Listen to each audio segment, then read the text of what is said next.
And finally today, Paul Sedgewick. Remember that name? Paul's an up-and-coming artist. He won the IHC Art Awards last year, and his unique style is now attracting attention from international collectors.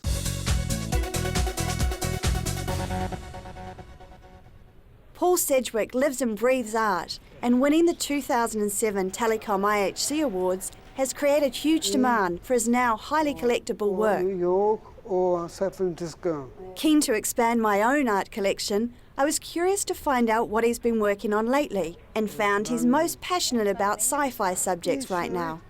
Alien creature, put the zip. Like that. What's that black bit down the bottom there? Werewolf. Oh.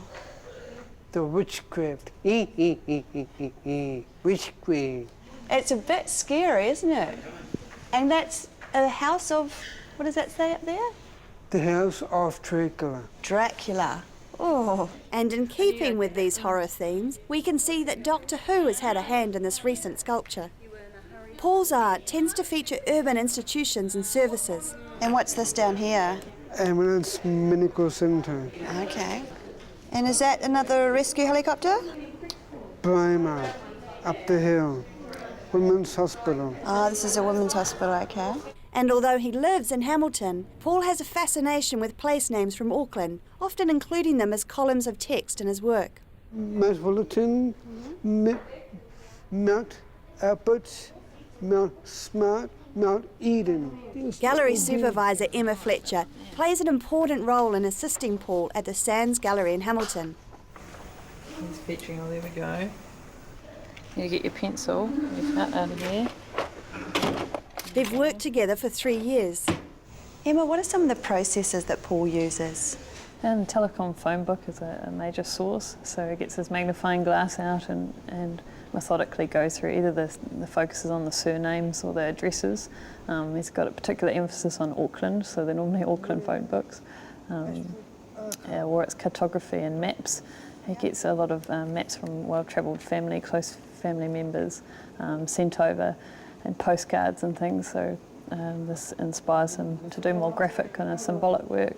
They say with people with autism do have a particular fascination with authoritarian figures, and but he has had a few visits to the hospital or with family members. He wanted to go back and had frequent mention of the ward room that he was in. While we were at the Sands Gallery, judging for this year's Telecom IHC Art Awards was in full swing.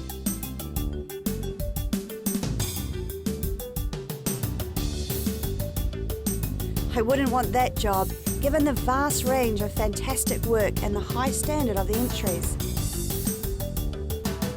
How easy was it to pick the 10 finalists? Were there works that just really stood out? Oh, certainly there were some very strong pieces that really shone out. On the other hand, there's other ones that are totally intriguing to me.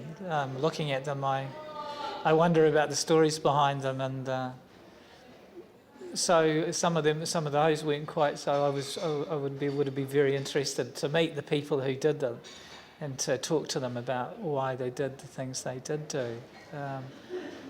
So yeah, but it's certainly on the very top level, the 10 that we chose, I think were probably yelled out for themselves.